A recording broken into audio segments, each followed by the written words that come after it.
dating Congressman Arnulfo Teves Jr.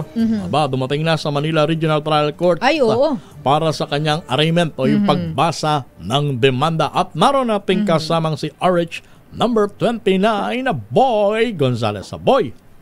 Alas 8:30, Romel, Sister L, ang oras na tinakdang basahan ng sakdal itong si dating Congressman Arnie Teves Jr.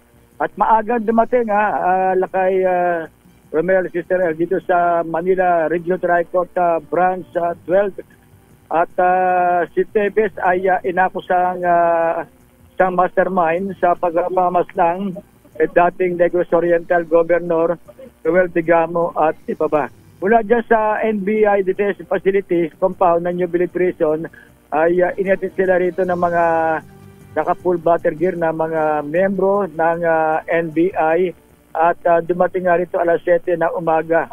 Dahil sa alas 8:30 ang kanyang pagbasa ng sangda. Pero ang mga kaso na kinakarap lakay Romel ni Teves dito sa 10 counts ng murder, 13 counts ng frustrated murder, at merong 4 na counts ng attempted murder sa Manila RTC.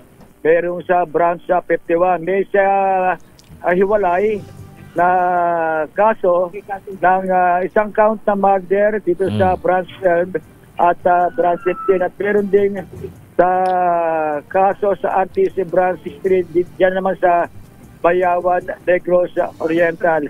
At meron din dito naman meron din kaso ng illegal possession of firearms and explosive.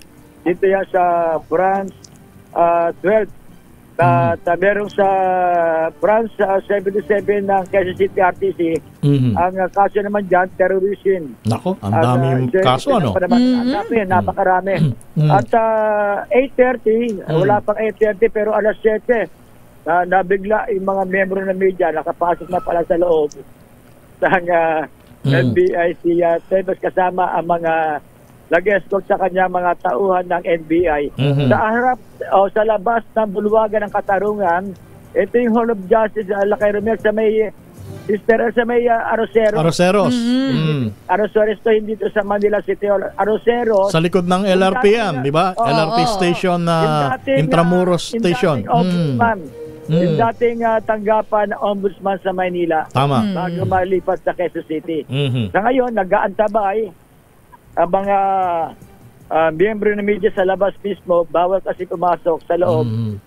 Nasa ikalawang palapag ang branch 12 at mamaya paglalabas, pagkatapos ng pagbasa ng sakdal, alas 8:30 ng umaga, malalaman natin kung may mga abogadong harap dito sa mga membro ng media. At saka, Boy, obviously, non-bailable ang kinakaharap ni non-bailable cases ang kinakaharap ni dating Congressman Teves. Ang usapin dyan pagkatapos basahan siya ng demanda, saan siya ididiretso? Diyan pa rin ba sa loob ng NBP, sa detention facility ng NBI, o ililipat na siya? May mga utos na ililipat siya sa Manila City Jail. I see. Commitment na yun. Pero hindi mo na, sabi nga ni Director Santiago, Jimmy Santiago, ay hindi pa nila ihintay mo na nila yung kautusan ng hukuman. Oo, na desisyon. Dahil sa napakaraming kaso Pagkatapos na may inilabas na yung korte at ililipat na yan dito. Hanggang sa time na itatransfer na ng ibang piitan. Sa ngayon wala pa. Sa ngayon wala pa. Yan muna yung update natin sa pagbasa ng sakdal dito kay dating Congressman Arnulfo Teves Jr. Ito si Boy Gonzales para sa DCRS, una sa Pilipinas, una sa Pilipinas. Maraming salamat, Boy Gonzales.